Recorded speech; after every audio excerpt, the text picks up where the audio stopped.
Assalamualaikum warahmatullahi wabarakatuh.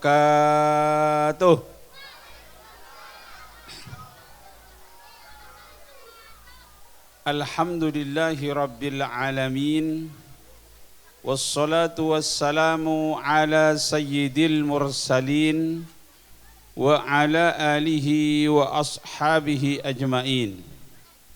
Subhanaka la ilma lana illa ma 'allamtana innaka antal alimul hakim. Rabbi shrah li sadri wa yassir li amri wahlul 'uqdatam min lisani yafqahu qawli, amma ba'du. Para alim ulama, para asatidz, para sesepuh, pejabat pemerintah baik sipil maupun militer,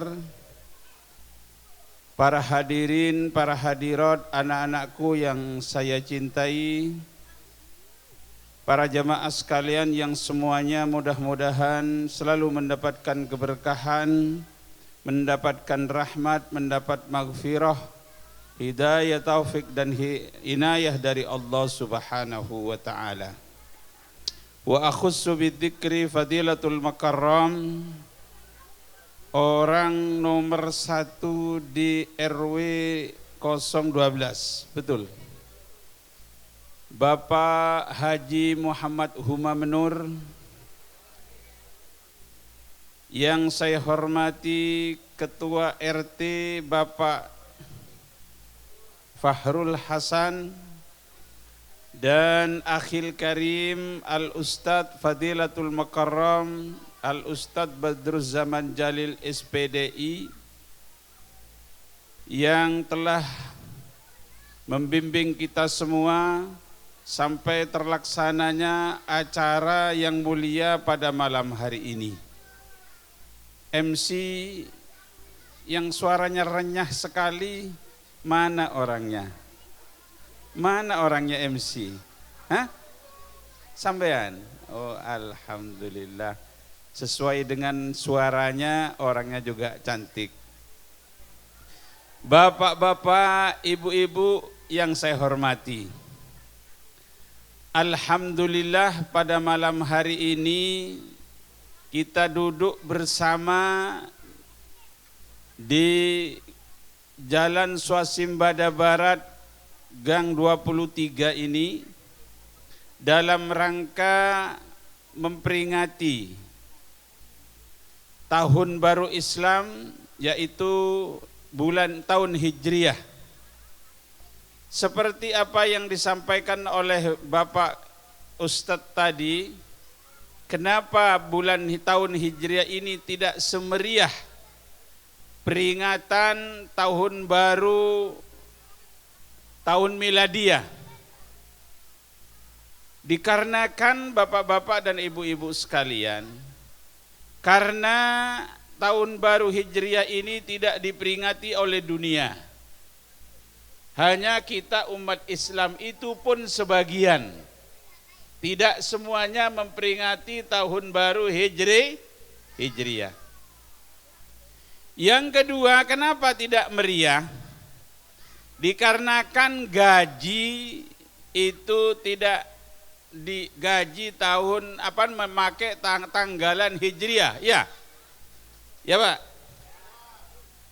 Bahkan saya yakin bapak-bapak tidak hafal, banyak yang tidak hafal nama-nama bulan Hijriah. Ya, kalau Januari, Februari, Maret, April hafal semua. Karena gaji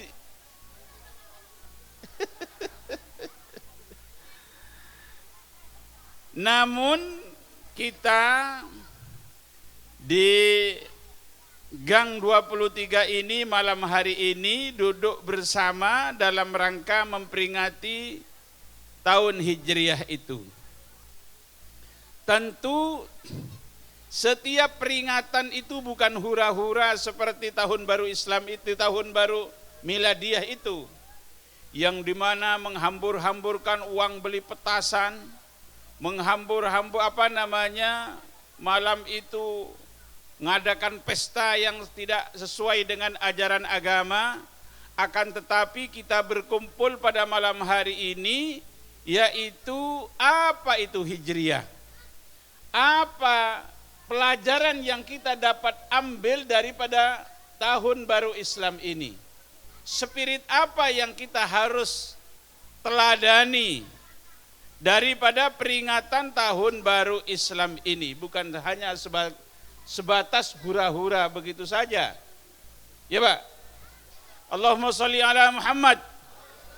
Allahumma sholli ala Muhammad wa ala ali Sayyidina Muhammad.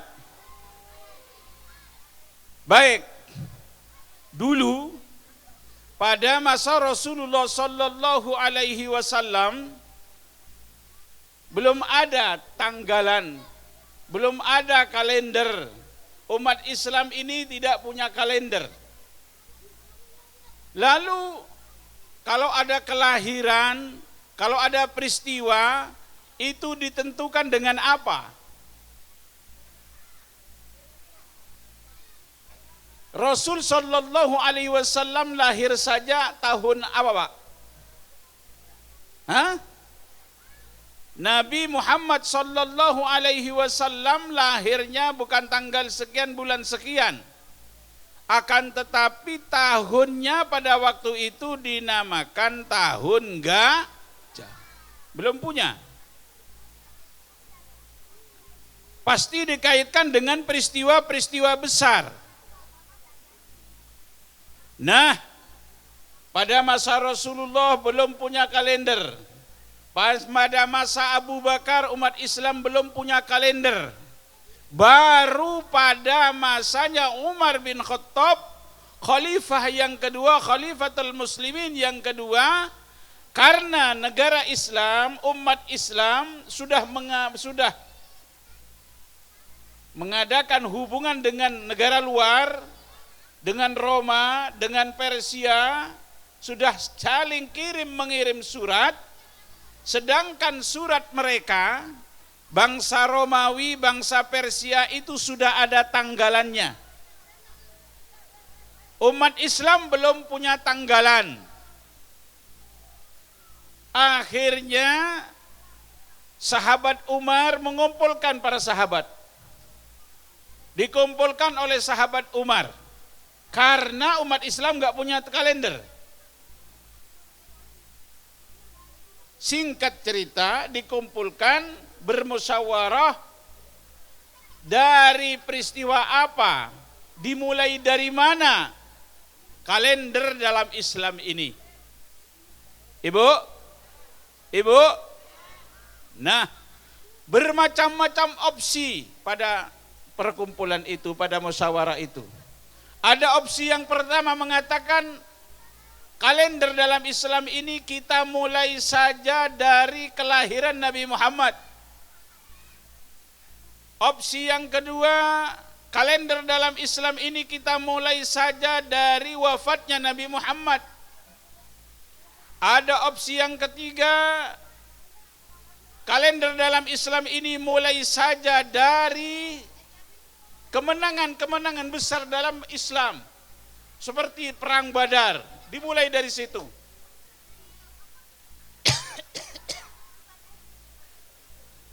Opsi yang keempat adalah dari Sayyidina Umar sendiri, dari Sayyidina Ali, yaitu peristiwa hijrahnya Nabi besar Muhammad sallallahu alaihi wasallam.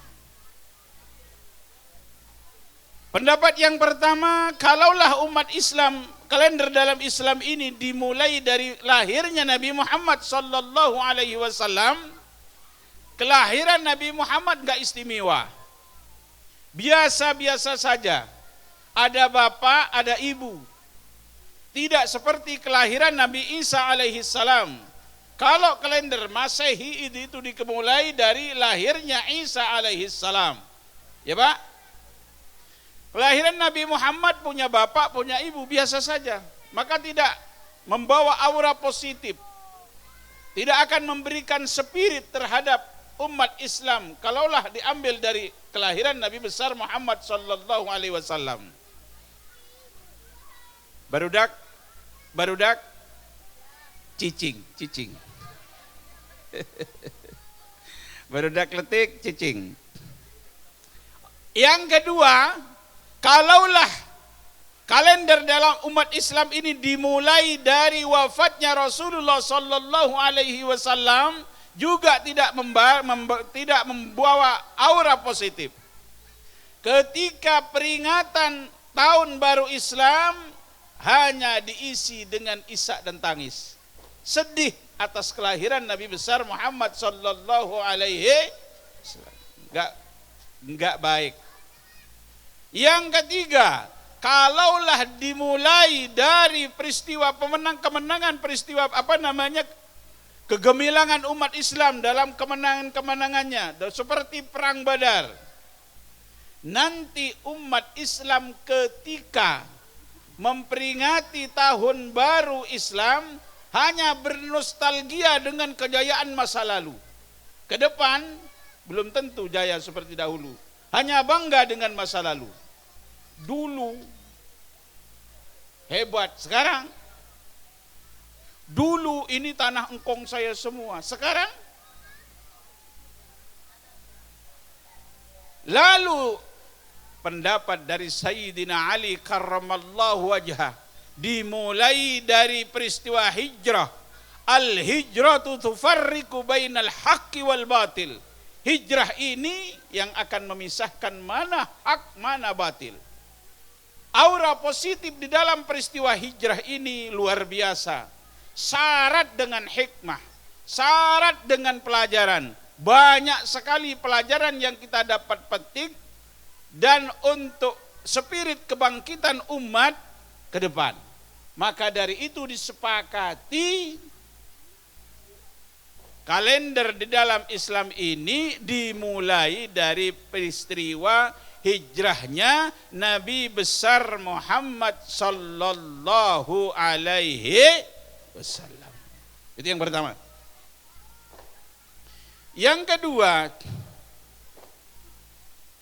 apa saja ini Ustadz Badrus, anak-anak belum penampilan ya. Nanti ya saya bijaksana, tidak panjang lebar, saya akan mengupas hikmah daripada hijrah. Cuman yang kedua, hikmah daripada hijrah, dan yang ketiga, renungan apa yang kita harus renungkan setiap tahun baru, setiap pergantian tahun, entah itu miladiyah, entah itu hijriyah. Dua ini yang saya sampaikan. Allahumma sholli ala Muhammad. Baik, sekarang madurus wal ibar al mustafadah min hijrati Rasulillah sallallahu alaihi wasallam min Makkah ila Madinah. Hikmah apa saja, pelajaran apa saja yang kita dapat petik, yang kita dapat ambil daripada peristiwa hijrah Nabi besar Muhammad sallallahu alaihi wasallam yang kita peringati pada malam ini, di mana hijrahnya Nabi besar Muhammad sallallahu alaihi wasallam sudah 1448 dan sekarang malam tahun baru Islam. Yang pertama, kenapa sih Rasul pindah dari Mekkah ke Madinah? Kok tidak seperti Allah Subhanahu wa taala mengisra dan memi'rajkan saja? Langsung disediakan buruk dari Mekkah ke Madinah dalam sekedip mata, langsung sampai ke Madinah. Kenapa enggak itu? Kok harus Rasulullah sallallahu alaihi wasallam beli onta dengan Abu Bakar, harus ngumpet di gua Sur 3 hari, harus melalui jalan yang tidak umum. Rasul sallallahu alaihi wasallam dengan segala pengorbanan, kok harus peristiwa hijrah itu seperti itu? Karena hijrah ini tidak seperti peristiwa Isra dan Mi'raj. Kalau Isra dan Mi'raj itu adalah mukjizat. Mukjizat Nabi Muhammad yang diberikan oleh Allah Subhanahu wa taala ngukur iman kita, kadar iman kita. Kalau peristiwa Isra, peristiwa hijrah adalah peristiwa amali yang dilakukan langsung oleh Rasulullah sallallahu alaihi wasallam.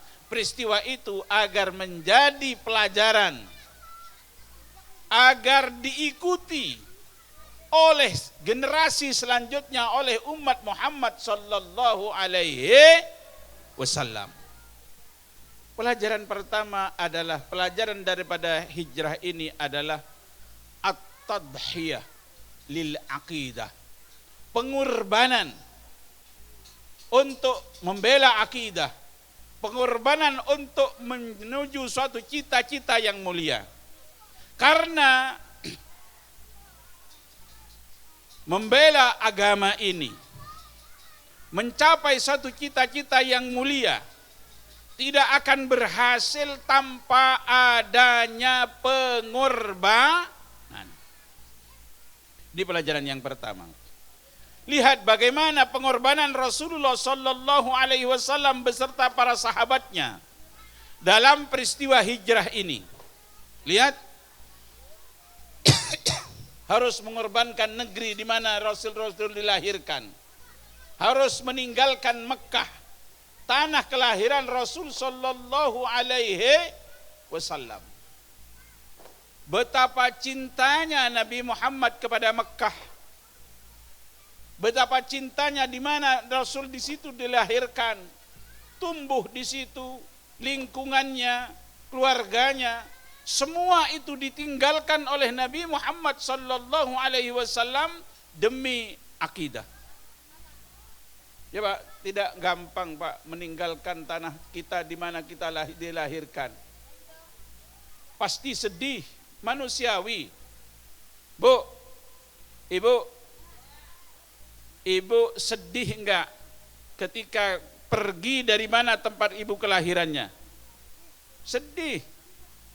Kalau tidak demi cita-cita yang mulia, tidak akan kita pindah dari mana ke tempat kita dilahirkan. Rasul sallallahu alaihi wasallam ketika keluar dari Mekah, setelah 3 hari di Gua Sur, keluar, masih berbalik Rasul sallallahu alaihi wasallam melihat kota Mekah dan berkata kepada Mekah, "Ya Mekah," kata Nabi, "anti ahabbul ardi ila Allah wa ahabbul ardi ilayya walaula an ukhrijtu ma kharajtu minki." Wahai Mekah, kata Nabi, engkau adalah tanah yang paling dicintai oleh Allah. Wahai Mekah, engkau adalah tanah yang paling aku cintai. Kalau aku tidak, karena aku diusir dari Mekah, saya tidak akan keluar dari kota Mekah ini. Sedih. Tapi demi akidah, demi kebangkitan umat Islam membela agamanya Allah Subhanahu wa taala, Rasul tinggalkan. Ya Pak, Ibu, pasti berat Bu, pasti teringat terus dengan Mekah. Segala sesuatu yang pertama itu pasti terkenang. Bapak, walaupun ada di kota metropolitan, gemerlap metropolitan ini, pasti ingat dengan tanah kelahirannya. Betul, karena di situ masa indah, masa kecil kita. Kenangan begitu indah di tempat kita lahir. Semua yang pertama itu pasti indah dan mengesankan. Ibu, yang pacaran dengan cinta pertama terkesan enggak? Terkesan enggak? Iya, paling terkesan dengan yang pertama. Pasti yang pertama mengesankan. Malam pertama mengesankan enggak? Teringat enggak sampai sekarang? Bener nih? Iya. Hah? Bener Pak? Yang pertama itu kan sampai begitu. Cinta pertama itu pasti mengesankan, teringat terus. Sampai Bang Roma ngomong begini, Ani, cinta yang pertama tiada mudah ku lupakan. Rika berhati mulia, cintanya aku dambakan. Ada yang nama Ani di sini. Ada yang nama Rika di sini. Mana Rika? Rika. Mereka teman yang setia, sama mengharapkan diriku. Tak mungkin kalau keduanya, karena hati cuma satu. Tiada dapat ku bedakan satu di antara dua. Betul? Kalau harus ku memilih, sungguh aku tak kuasa. Tapi syahidnya yang saya sampaikan, pasti yang pertama itu susah dilupakan. Rasul sallallahu alaihi wasallam meninggalkan Mekah tidak gampang lupa dengan Mekah. Tapi itu semuanya dikorbankan demi satu cita-cita, akidah. Famili kerabat ditinggalkan, uang ditinggalkan, harta ditinggalkan oleh Abu Bakar Siddiq radhiyallahu anhu. Itulah spirit hijrah. Makanya segala sesuatu tanpa pengorbanan untuk mencapai sebuah cita-cita, jangan harapkan berhasil. Inilah pelajaran hijrah. Tanpa pengorbanan apa yang disampaikan oleh Ustadz Badrus tadi, semuanya ini tanpa pengorbanan masyarakat yang ada di lingkungan ini tidak akan terlaksana acara malam hari ini. Makanya jangan mengatakan cinta tanpa pengorbanan. Bu, Ibu, di antara tanda cinta itu adalah pengorbanan. Hijrah, spirit hijrah mengajarkan dalam hidup ini berkorban. Berkorban untuk keluarga, berkorban untuk masyarakat, Pak RT, Pak RW. Demi tentramnya masyarakat, Pak RW harus berkorban. Berkorban tenaga, pikiran. Ini adalah ajaran hijrah. Yang pertama adalah pengorbanan. Yang kedua, saya dua saja. Yang kedua adalah as-siqah biwa'dillah. Percaya yakin dengan janji Allah Subhanahu wa taala. Ini ajaran hijrah. Inilah spirit hijrah. Seperti apa? Percaya dengan janji Allah Subhanahu wa taala. Hidup ini harus percaya dengan janji Allah. Kadang-kadang kita lebih percaya dengan janjinya caleg. Kadang-kadang kita lebih percaya dengan janji presiden daripada janji Allah Subhanahu wa taala. Apa janji Allah Subhanahu wa taala? Ketika Abu Bakar ada di Gua Thur, orang-orang kafir Mekah sudah menyatroni. Kakinya sudah lewat di atas Gua Thur. Abu Bakar gemeter ketakutan. Yang ditakuti oleh Abu Bakar bukan karena takut mereka itu membunuh dirinya.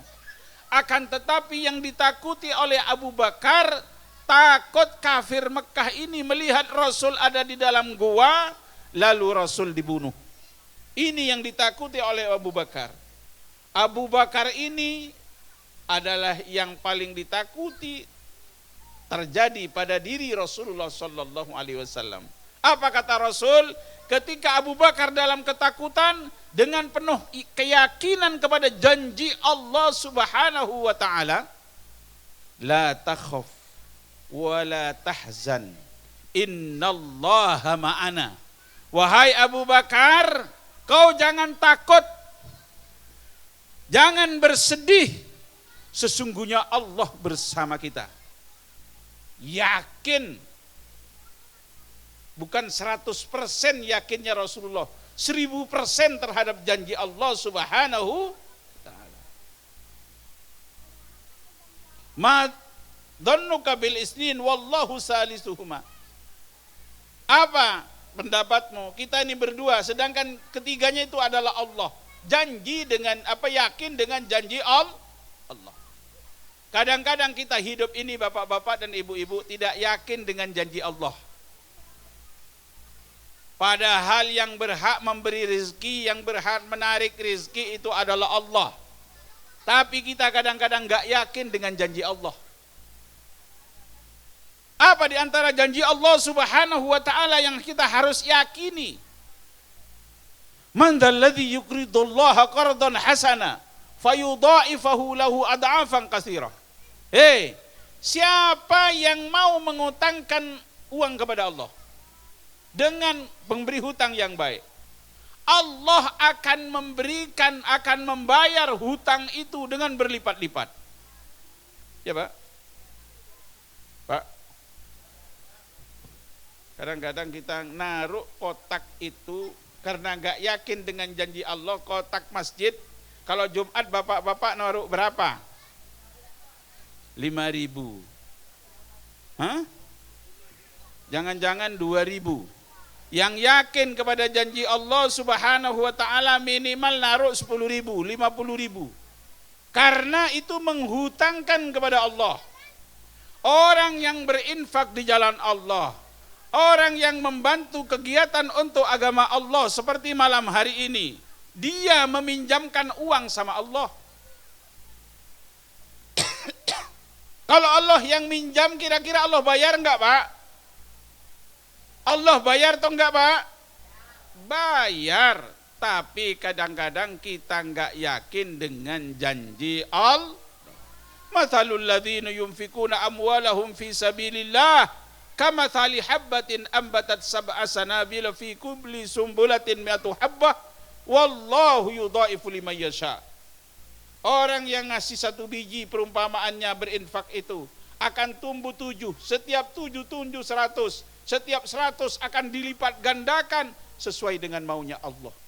Kadang-kadang janji semacam itu Allah yang janji, kita tidak yakin. Hijrah mengajarkan kita ini yakin dengan janji Allah Subhanahu wa ta'ala. Jangan ragu dengan janji Allah. Itu yang kedua. Yang terakhir, renungan. Setiap kita berganti tahun, setiap kita berganti tahun, baik itu miladiyah atau hijriyah, harus kita merenung diri kita ini. Ada hadis, walaupun itu soal kesohihannya masih diperdebatkan, tapi li fadailil a'mal boleh dipakai hadis ini. Hadisnya begini bapak-bapak dan ibu-ibu. Allahumma sholli ala Muhammad. Qala Rasulullah sallallahu alaihi wasallam, inna lillahi malakan yanzulu ila sama'id dunya wa yunadi fi kulli lailatin. Sesungguhnya Allah itu mempunyai malaikat. Malaikat ini turun ke langit yang pertama setiap malam. Dan malaikat ini memanggil. Maaf Pak.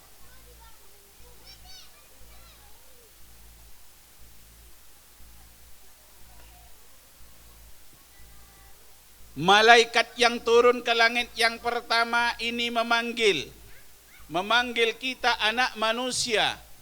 Apa panggilannya? Sebagai renungan bagi kita semua. Yang pertama panggilannya, dengerin Pak, panggilannya ini. Panggilan malaikat setiap malam memanggil kita. Panggilan yang pertama, ya abna al-ishrin, jiddu wajtahidu. Hei anak Adam, hei anak manusia, hei hamba Allah yang sudah berumur 20 tahun, jiddu wajtahidu. Semangat dan bersungguh-sungguhlah orang yang umur 20 tahun. Karena umur 20 tahun ini Pak, masih pemuda, darah masih hangat, otot-otot masih kenceng, ya, otak masih jernih. Jangan sia-siakan masa sangat berharga ini, masa muda ini. Jangan leha-leha. Semangat cari ilmu, semangat bekerja, semangat, agar nanti masa tuanya tidak menyesal, agar nanti masa tuanya tidak menderita. Semangat. Ini panggilan yang pertama. Panggilan yang kedua, panggilan yang keberapa ini? Panggilan yang kedua, ibu-ibu, ya abna as-salasin, wahai anak manusia yang sudah umur 30 tahun, fala taghurrannakumul hayatad dunya. Hei orang yang sudah umur 30 tahun, jangan kau tertipu dengan kehidupan dunia ini.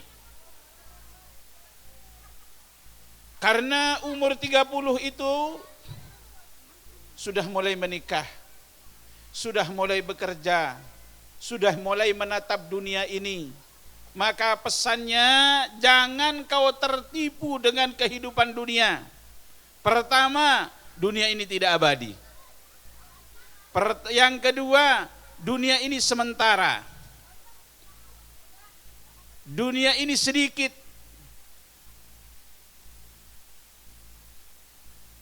Dunia ini menipu. Jangan kau tertipu dengan kehidupan dunia. Dunia ini sedikit kalau dibandingkan dengan kehidupan akhirat. Wal akhiratu khairul lak. Gimana? Wal akhiratu khairun wa abqa. Pak, dunia ini sedikit kalau dibandingkan dengan akhirat. Jangan tertipu. Kita makan, ini nikmat, makan sate kalau 10 tusuk, kalau 100 tusuk. Ini dunia sedikit, nikmat dunia itu sedikit. Kalau nanti di akhirat ibu-ibu, makan setiap orang itu dikasih kekuatan makan oleh Allah 100 orang doyan makan.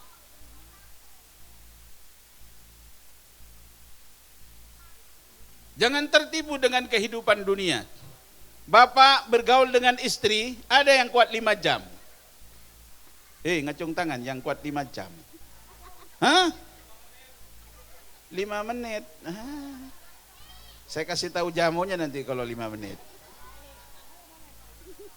Itu dunia. Makanya di akhirat nanti ibu, gak ada capeknya. Bu, Allahumma sholli ala Muhammad. Gak ada capeknya. Bapak-bapak gak pakai jamu, gak pakai apa, gak capek.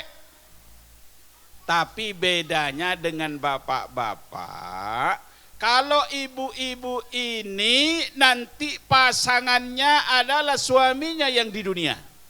Selama meninggal sama-sama beriman. Bu, setuju? Setuju? Nanti di akhirat gak seperti di dunia ini, Bu. Ibu nanti umurnya 30 tahun. Bapak umur 30 tahun. Pak Ustadz, masa saya ketemu dengan ayahnya lagi, Pak Ustadz? Bosen, Pak Ustadz. Kenapa? Letoy. Enggak ada letoy. Tapi bedanya dengan bapak-bapak, kalau bapak-bapak nanti di akhirat, di surga, amin Allahumma amin. Bapak istrinya adalah pasangan di dunia ini. Pak Ustadz, masa sama dia lagi? Kenapa cerewet? Gak ada cerewet di surga. Tapi kalau bapak-bapak ditambah istrinya minimal bidadari 40. Bu, cemburu sampean? Cemburu enggak? Di surga gak ada cemburu. Ibu menjadi ratu bidadari. Bahkan cantiknya wanita dunia ini lebih cantik daripada bidadari yang ada. Karena bidadari itu cantiknya standar. Kalau ibu lebih cantik. Kenapa? Karena sholatnya, karena puasanya, karena ketaatan kepada suaminya. Lebih cantik dari bidadari. Jangan khawatir tersaingi dengan bidadari. Maka kita memohon kepada Allah, mudah-mudahan pasangan ini jangan sampai dunia, akan tapi sampai di akhir. Makanya pasangan ini Pak, bukan hanya istri yang soleha, itu bukan pasangan di dunia saja, di akhirat nanti sama istri kita. Hanya istri yang saleha, yang punya cinta sejati, yang akan tetap setia dari hidup sampai mati, bahkan sampai hidup lagi. Ya Allah, amin, Allahumma amin. Yang ketiga, jangan sampai tertipu dengan kehidupan dunia. Yang keempat, panggilannya dari malaikat ini, ya abna al-arba'in, hei yang umur 40. Ada yang 40 di sini? Sudah ada yang 40?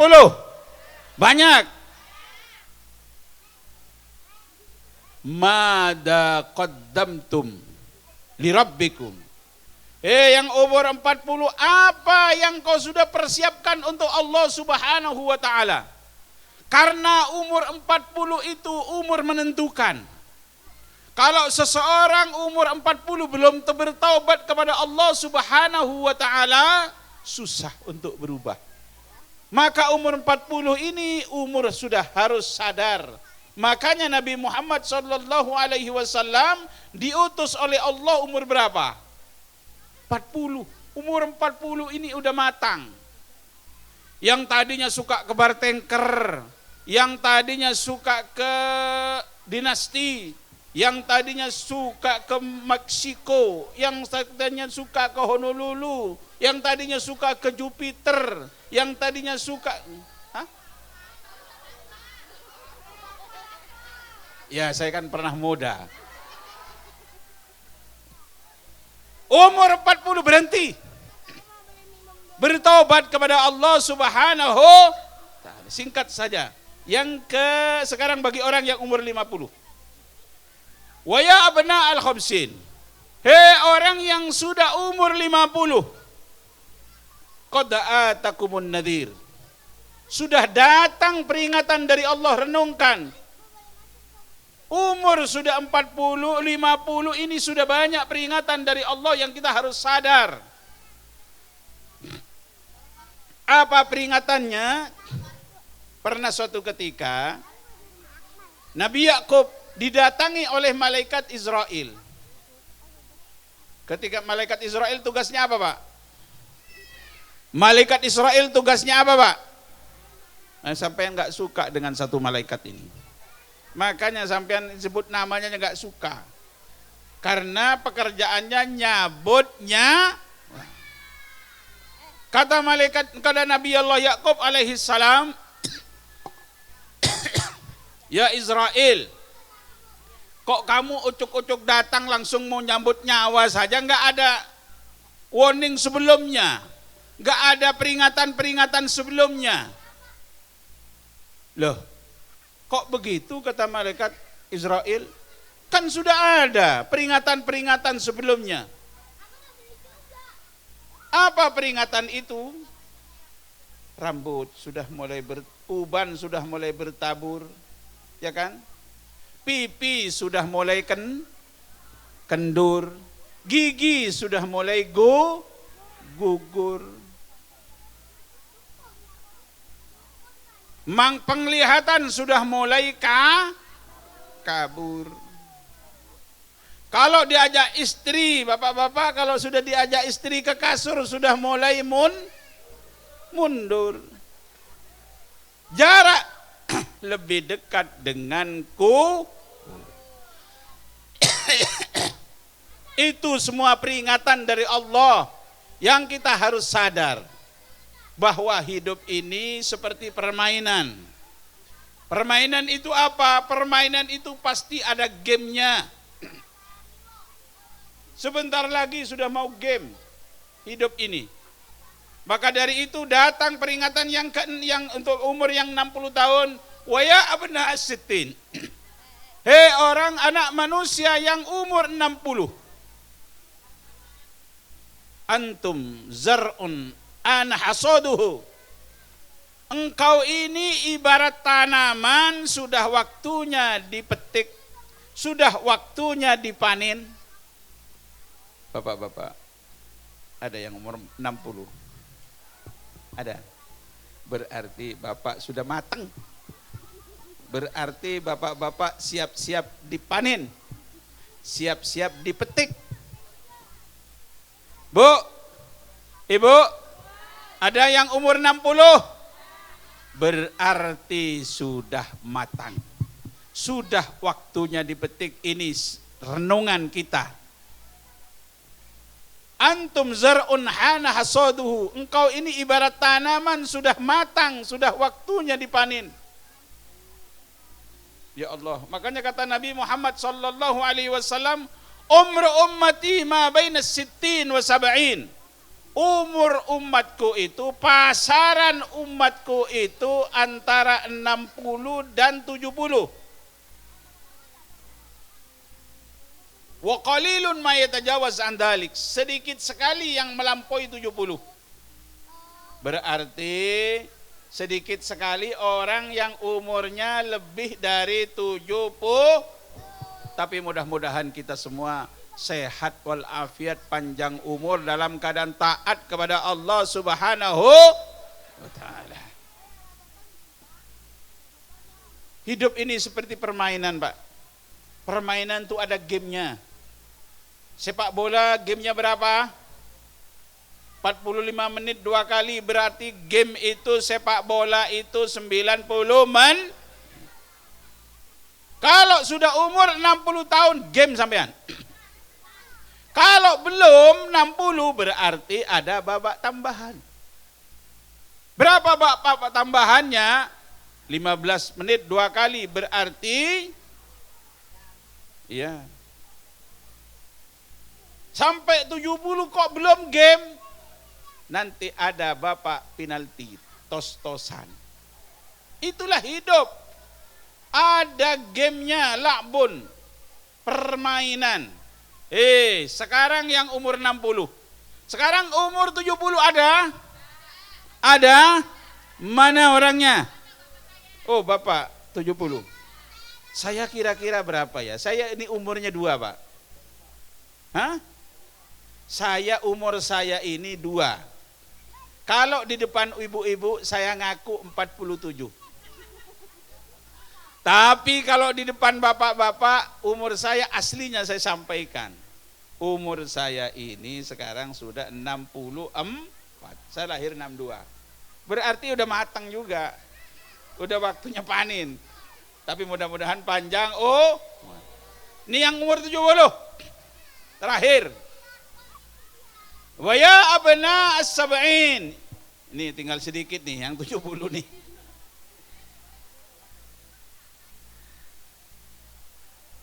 Nudiya lakum fa'ajibu. Engkau sudah dipanggil, maka siap-siap. Orang yang sudah umur 70 tahun, 70 tahun berarti ibaratnya mau masuk ke dokter antrian, nomor sudah disebut. Bapak sudah bintang urutan. Bapak nomor 9 sudah disebut, silahkan untuk nomor yang nomor 5 masuk. Setelah itu nomor 6. Sampean sudah megang nomor 29, nomor 9. Berarti urutan sudah dipegang bagi orang yang umur 70 tahun. Ini semua adalah rangka renungan tentang kita, tentang umur kita. Setiap pergantian tahun umur kita ini bukan bertambah, akan tapi pada hakikatnya berkurang. Mudah-mudahan dengan bertambahnya umur, semangat kita meningkat, semangat ibadah, semangat memperbaiki akhlak, semangat untuk berbakti kepada masyarakat, semangat peningkatan karena judulnya pada malam hari ini dari kebaikan menuju kebaikan yang lebih baik. Hidup kita ini harus terus ada peningkatan. Jangan stuck begitu saja. Hari ini baik, besok lebih baik. Hari besok lebih baik, besok lebih baik lagi. Itulah spirit dan semangat hijrah. Saya kira saya tidak bijaksana kalau berbicara terlalu panjang lebar. Karena anak-anak yang saya cintai ini belum tampil. Dan ibu-ibu mengharapkan mau melihat, mau menyaksikan putra putrinya tampil selama dididik oleh Ustadz Badrus selama setahun ini. Jadi saya simpulkan sekali lagi bahwa dipilihnya peristiwa hijrah ini karena peristiwa hijrah ini mengandung pelajaran, mengandung hikmah yang sangat banyak. Yang kedua, spirit daripada hijrah ini adalah spirit berkurban. Yang kedua, yakin dengan janji Allah Subhanahu wa taala. Yang terakhir adalah dengan bertambahnya umur kita merenung tentang diri kita bahwa hidup ini tidak akan selamanya di dunia ini, pasti kita akan kembali kepada sang pemilik hidup adalah Allah Subhanahu wa taala. Saya kira ini yang saya sampaikan. Kalaulah sekiranya dalam penyampaian saya ada yang tersinggung, ada